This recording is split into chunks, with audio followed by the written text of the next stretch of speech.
welcome Heba Kandil, Kavita Chandran, and our 2023 Changemakers.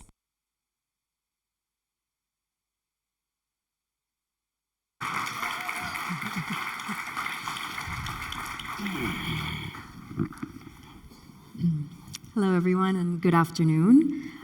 Welcome to the last session of the two-day conference, Changemakers.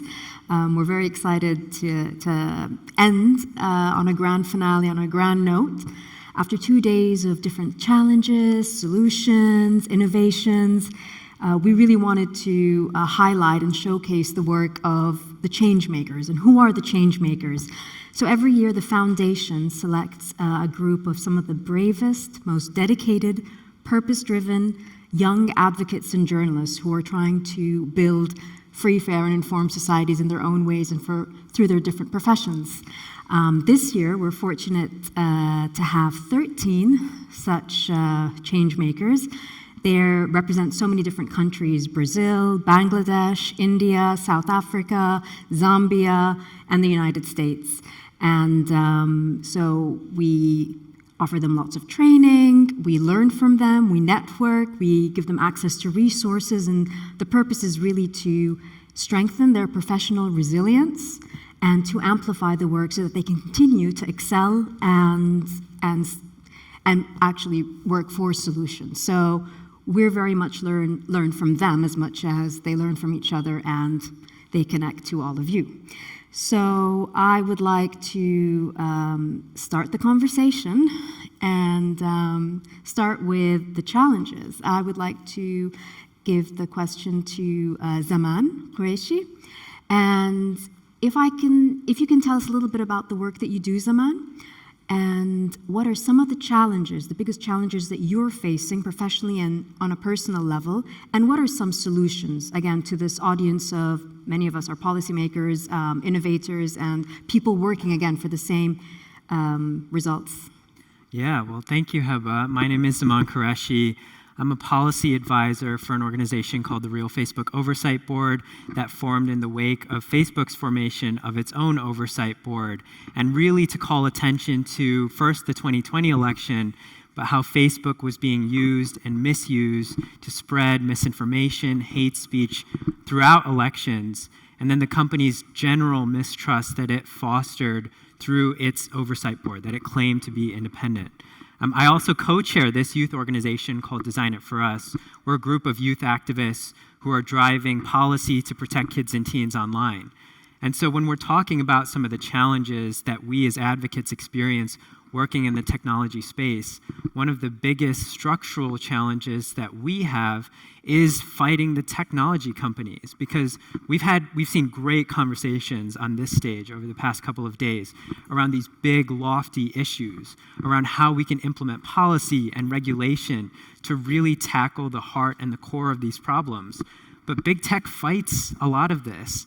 Alone last year, big tech spent almost $70 million on lobbying in the United States. That's $130,000 per member of Congress. So putting that into perspective, this is what we are up against as advocates. And this arm of, you can imagine that no legislation to rein in big tech in the United States passed last year. So you can imagine what side of the coin they were on, considering nothing passed. I think those are some of the structural barriers that we're working against. But to me, sunlight is the best disinfectant. If we can pull back the curtain and kind of show what's going on behind the scenes, where those dollars are being spent and how it's being spent, we get a better understanding. And I think second to that is uplifting and really bringing to the center the voice of advocates. And so one of the challenges that I have is I'm a 21-year-old. I'm pretty young in the tech policy space. And so oftentimes, we're not necessarily taken as seriously. And that's when I think the tenacity of advocates is to just keep trying to get your message, your name out there, and think about new ways to do that. And so that's like a constant sort of calling for us is how can we rethink and reshape the things we're saying to hit the right audiences, especially policymakers. But also you need adult advocates and adult leaders to help vouch for you. And so that's been really powerful to a lot of our work, is having that kind of support structure. Amazing. So, yeah. So mentors, training, and also you touch upon the point that Francis made and earlier other presenters made as well, is that really the solutions will come from the communities themselves, and especially if they're diverse and multifaceted, rather than one sector, the private sector or whatever. So Absolutely. Hear you on that. So I will turn to Daniel. Again, Daniel, you work in similarly the same space, but from a different angle. Could you tell us a little bit about your story, how you were thrust in the limelight, and some of the work that you're doing and the challenges you're facing, especially someone based in South Africa? So what does that look like compared to where Zaman is based? Again, we're talking about infrastructure, resources, and opportunities. So we are, I think I want to say this first. So we are dealing with very arrogant entities that actually do not take us seriously. So I am an activist or a whistleblower, depending on how you see it, fighting against the exploitation of content moderators and for the development of a working content moderation system for social media platforms, which is non-existent as it stands. Arrogant because we're dealing with political elites and very well-resourced financial corporate entities. If you think about my case, Facebook, I worked for Facebook, they fired me. Then I'm here as an activist trying to fix the problem. But now they are trying to frustrate every effort attempted for the purposes of change. So we go to court, the process takes longer because they have the financial muscle to do that. You try and hope that your government will do something, then the government in Kenya, for instance, decides to partner with Sama without doing due diligence and trying to find out, is there truth to any of these allegations that have been leveled against these companies? They don't do that. So as activists, we are facing something that is in a way beyond us. And the only resource that's available to us happens to be the media and CSOs. So as an independent activist, so to speak, I get support from CSOs. And there isn't money. What is needed is money to actually fight these people. Because if they drag cases on and on and on, what is simply going to happen is a situation whereby we run out of the money to actually continue the work that we do. And personally, how is it like? What are the struggles or the challenges that you faced, you, Daniel, taking on big tech, which is a huge feat in itself? But I know we talked about having a team, having resources, exchanging some ideas with people like Zaman, who's also on the same side of the fight, and touching upon that as well. So I think we need to understand that being a whistleblower and an activist is actually, for many of us, I think, not a choice. I did not decide that I actually want to be one. I just found myself in a very difficult situation that I needed to get out of. Now, in terms of the personal difficulties that I'm facing is that if you are a whistleblower or activist, it's not a very well-paying job. It doesn't pay. So that in itself is going to have very difficult financial implications on you as a person and potentially your family. Now, the difficulty with this is that no one actually wants to hire you at the end of the day. And then, as you continue to do this work, I don't have a team. I don't have a team that helps me.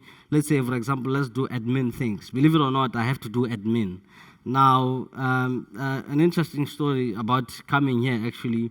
In fact, I was afraid that I hope the organizers don't think I'm a very difficult person, because replying to emails, when it came to emails, it was something that was very difficult to actually do in time. Meaning that those are some of the things that people like me need. Am I going to get that kind of support from government? Definitely not. I'm not going to get it because I am speaking, or I am actually a threat to something that actually benefits them. It benefits corporate entities. Facebook is benefiting from this. And I just want to just clarify something. I speak for all content moderators. It doesn't matter whether it's Facebook or Twitter. Content moderation exists across the board. So those are some of the challenges that I'm facing, and it's a very difficult journey. Yeah. So again, the solution is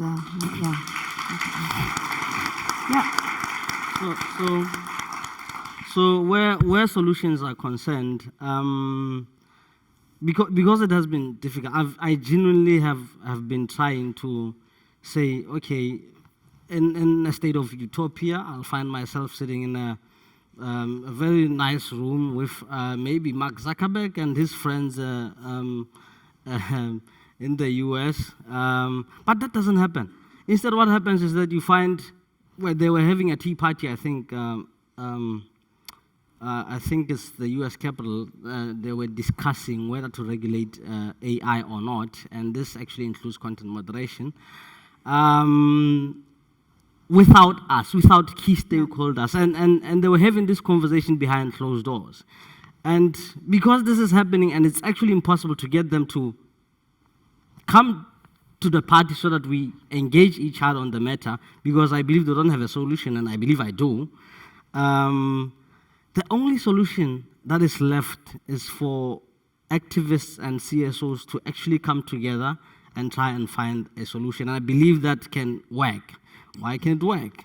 If, for instance, when it comes to the case of content moderators, if we can get into one room, we sit down, we agree on that which we demand or that which we need, and I'm talking about labor here, we can actually force the hand of Facebook, for instance, to come to the party and at least, if they don't entirely do as we ask, at least meet us halfway.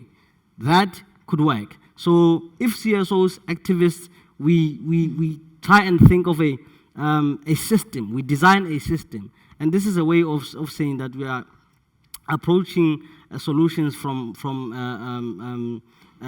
down below upwards. I think that will work because, quite frankly, the government is not going to help, and corporate entities themselves are not going to come to the party. It's not going to happen. Force in numbers and access, yes. Basically, making your voice heard. Yes. So on making your voice heard, Daniel, I'm going to come back to you again, but I want to go to Tanvi, journalists. And again, changemakers are very deliberate about the type of changemakers we consider changemakers. It's the advocates, like Daniel, like Zaman, like many others in the room we get to meet, working for change, pushing, defying the odds. And it's the journalists who cover and spotlight those stories, bringing them to life, becoming the bridge or the facilitator, putting them in front of audiences, simplifying the message so that we're holding truth to power. Tanvi, as a climate journalist and a female journalist working in India, tell us a little about your story, your move for change, and some of the challenges and what are the solutions that you see? Yes, thank you, Heba. My name is Tanvi Deshpande. I am a journalist based in Mumbai, India. I write on environment and climate change. So speaking about climate journalists, honestly, there are no climate journalists in mainstream media in India as such. The beat is generally clubbed with a larger beat. Even today, the mainstream media does not look at climate change as important enough for it to be given for one resource dedicated to it. But what's more important is that the Indian government has set very ambitious climate targets to combat global warming and to position itself at an international stage.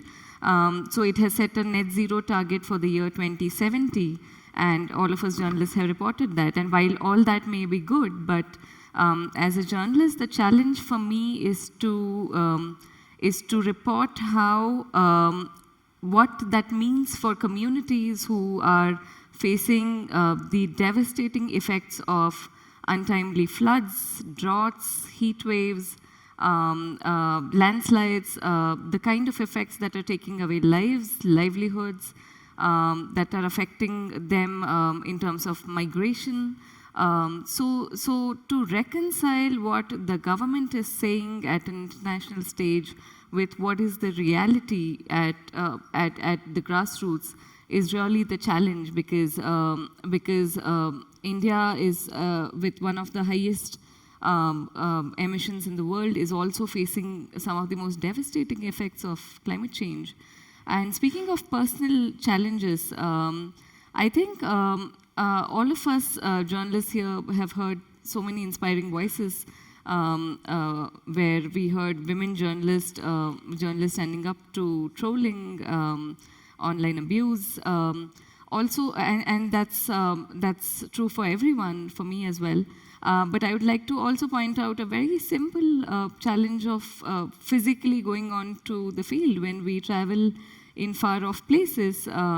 Something as basic as toilets for women journalists are not available. I was in an Indian state of Jharkhand recently, and I did not go to the washroom for about 10 hours. So it's a very routine thing that women journalists have to face. So these are some challenges that we all face while reporting from the field.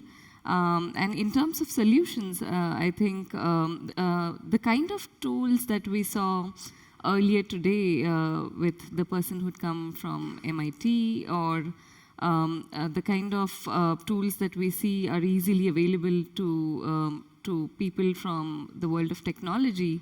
I don't want to say they're not accessible, but journalists may not exactly be tech savvy, especially journalists from a non-technology background. So some training, some resources, access to technology that will help us analyze data better. It is easy to say that, it is easy to talk about numbers of emissions intensity and all that, but we need help in accessing these tools to improve our reporting. Okay. So yeah, access to tools, keeping your profession relevant, being able to pitch the value of a climate change story to your editors and to your audiences, so you can continue to do the work that you do in China Light. Kavita, I turn to you. You are the representative of the rest of the changemakers in the audience, and you have worked extensively with journalists and with advocates for the various training and capacity building that you provide, and you yourself a background in journalism. How do you see the two sectors working together in a way that doesn't undermine the independence of either? And how do you see that moving and providing better impact in the world? Great question. Thank you. Hi, everyone. So I'm a former financial journalist, now turned journalism trainer and CSO trainer. And I have had the privilege of leading the Changemakers Programme. And in terms of challenges, and I speak for both cohorts, and what I see, I feel strongly that they're both always focused on highlighting the problem. And we've gone through this today in the morning sessions as well on how even something like AI can be used to empower people to fix infrastructure issues, etc. And I feel it's been happening, but sometimes the journalists are so caught up with just highlighting issues that they tend to ignore solutions that a Zaman or a Daniel have to discuss. And a Zaman and a Daniel as well, and many other CSOs that are in the program, begin by just highlighting the issue itself. So somewhere in that, we stop talking about who are the people who are trying to fix this. And we need to say the whole story. So for journalists, as part of my training, I also encourage them to say, okay, so these are all the issues, but surely there's someone who's trying to fix it. That's why now you're with the other cohort. what is it that you can learn from each other? So I think that barrier of understanding that, because when a journalist goes to a CSO and asks them for a quote for a breaking news story, they just move out of it without really discussing, what is it that you are doing? Tell me, take me through your solution so maybe I can write about it. So I think that's a huge thing. The second thing is, to point what you said, is resources that are available there for both cohorts. And I feel sometimes it's there. They just don't know it, right? So they're seeking for something that needs to be done. So as part of this program where we are talking about branding yourself so people get to know who you are and what you do, instead of you just harping about a problem that has been written and people know about it, why would they come to you? So how can you use media to your advantage by telling them, this is what you're doing, and bring, the problem, talk about me as a solution provider, and therefore bring in the problem so you know why this is important. So I think that sort of, hopefully with this program, they've been able to sort of understand that there is a need for them to work together on solutions and highlighting it to the world. So that's a very interesting strategic use of media and communication skills to engage the other, but also audiences, especially on issues that are either too complex or too. We've been speaking about it for the doom and gloom, basically. Yeah. Twisting it and giving it another angle, trying to get at it from a different lens and a focus. And on that, I go back to Daniel, like I promised I would. I want to ask you, how important is the media, journalism, to your line of work? Again, when we're speaking about journalists and advocates. Without the media, there's no activism. With no media, yes, there's no activism. Yeah. So my story is that I was fired by Facebook. I was in South Africa, unaware that I actually have PTSD, right? Billy Perigo, Time Magazine, was actually investigating the story around content moderation. My name comes up in Kenya, and then he finds me in South Africa. That's the Times report. Yes, yes. At that time, I wanted to do something before Bill. I wanted to do something, but I just did not have the resources to. I did not have the money to sue someone. I did not have any access to maybe a medium that I could use to do something. Even if I did, let's say I did go on Facebook and do a post on this, my reach is not that big. So it wasn't going to blow up. It wasn't going to achieve that much, I believe. So I am sitting here today because of the media. I am able to continue spreading the word, fighting this fight that I continue to fight because of the media. So without the media, I wouldn't be sitting here. I really wouldn't be sitting here. And that's the honest truth, the whole truth and nothing but the truth. In fact, I probably, I don't know, I probably would have, hopefully not, but I probably would have died, because at some point I was actually contemplating death because of this problem that I had, which I wasn't even aware that I had, because no one actually diagnoses themselves and say, well, I have PTSD, let me go and get therapy. Well, even if I managed to do that, how was I going to do that? Because I did not have the money to. So that's just what it is. That's the reality. In today's world, whether you like it or not, it doesn't matter whether your activism is on a domestic level or an international level, because I'd like to think mine is on an international, because I'm dealing with a question that is international. Mm-hmm. If you are at a local level dealing with an activist or whatever whistleblower on the ground there, you have two choices. It's either you work with the media and then your story gets out there, and then whoever who has the power to do something about it actually does, or you try and run around your community and you're not going to achieve much, in which case, well, we live in a very strange world where people do very weird things. If they want to kill you in your community, they will kill you. On an international level, you might even get some protection from CSOs or interested parties. That's just how the media is important and critical in this work. Yeah, 100%. and a level of protection. Your story is out there. So Zaman, you've heard some pretty strong feelings about the media from this brave advocate. What about you? What are your perception about how important is the media to your line of work, to amplifying it? Yeah, I mean, the media is hugely important. They would not elevate the stories like Daniel's that we as advocates can then amplify based off of. I mean, I learned about Daniel's story from the timepiece. And that's where we activated, Real Facebook Oversight Board activated around. And it goes back to my earlier point about like the power of media in this fight to rein in big tech's power is about elevating the voices of those who've been affected, people who have, gone to great lengths to do activism, to get their voice out there, and to think about these very big problems. I mean, I'll give you an example. As a young activist, we have this cohort, Design It For Us, this cohort of youth activists who's been working really hard in this space. And when we launched in March, we were dead set on making sure that our message was going to get out there, and that we wanted policymakers to be aware of why we think our perspective matters, because we're young people. We've grown up with these technologies. We have a unique perspective that nobody else has to offer, that from middle school to earlier in the United States, have always been online. And so when we first launched, we were very grateful to get a lot of great media coverage, and it was journalists asking the right questions and us being prompted in a way to give a quote here and there around some of the big issues that were happening.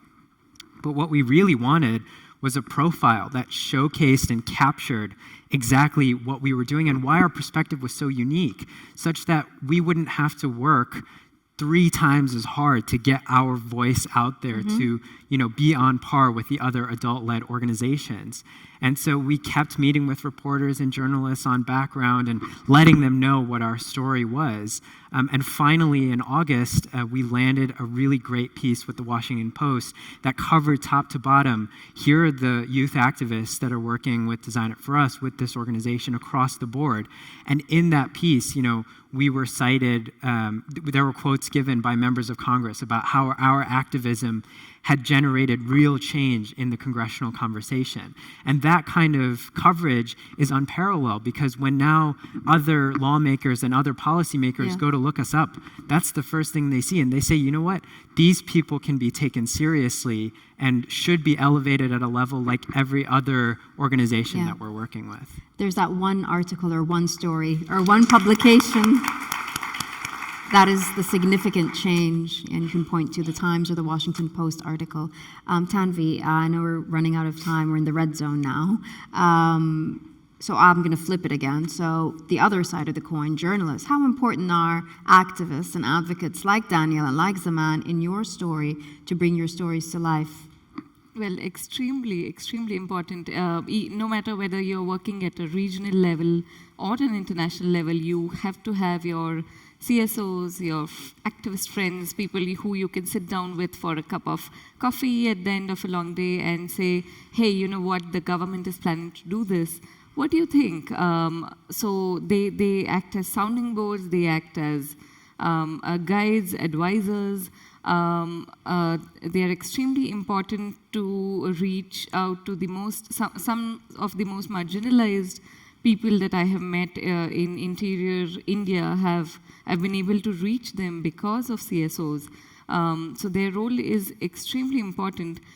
Because Daniel said that there is no activism without journalism, so I think that makes me think that that's an added responsibility on journalists to make sure good work is put out there. What the reader takes away from it is up to them. But that's an added responsibility that we have. I wanted to give an example of this story that I did from an Indian state where I wrote about this endangered bird, which those birds are dying because of power lines laid for renewable energy. And I could not have done that story if a source had not messaged me one day and said, hey, do you want to write about this?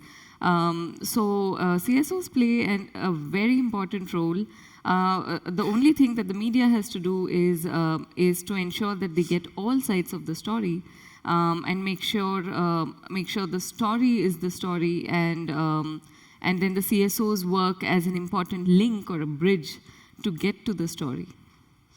Amazing. Yes. I'm going to go to Kavita quickly, because I know she as well represents the rest of the Changemakers, and there were some pretty loud calls for all of the sessions, earlier sessions today, is that the importance of being engaged. Do not resign, no resignation to things that you don't understand, technology, to continue to do good work. How do we keep, we're not currently journalists or advocates, but how do we keep the structure and the ecosystem in place so that young journalists and activists and advocates continue to be engaged and push forward? What is our role? I think it's just one word, trust. And that's how we started this conference. That's what this conference is about. I think the fact that both sides need to trust the information that's coming, to trust and not fear the other. You know, we've been talking about how many activists and CSOs sort of fear the media because they're not sure what's going to come out of it. And that comes from, you know, can I trust that you will listen to me, put things in context, and write your story? And the same applies to the media needs to just understand if someone's claiming to be a solution provider, hold them accountable to what they say that they're providing, and dig deeper, you know. And just piggybacking on the example that you gave on climate, one of the trainees in Nepal, and I'll make this quick, she wanted to write a story about how the production of amazing apples in this one particular village were falling. And we did a search, and so many stories had been written on that. So I said, go find someone who's trying to fix this. And she came back with such a great story of a CSO who was working with farmers and introducing kiwis, because kiwi production suited the soil temperature much better than apples did because of climate change, right? And they came a story out because she trusted that there was someone who was trying to make a change, and she could tell that story. Otherwise, it would have been another, damn, the apple production has fallen story. So I think it boils down to that one word, trust. So provide the structure and the ecosystem and the training, bringing those two cohorts together, and that trust building and that training and that learning from each other. So thank you so much. I want to quickly invite the rest of the Changemakers so that they can come to stage and be celebrated and be recognized for the good work that they do. So can I please... See the message? Yes, come on to the stage. Yes, sweet. Hello. Hi. There we go. Thank you. And Anna, come on over here.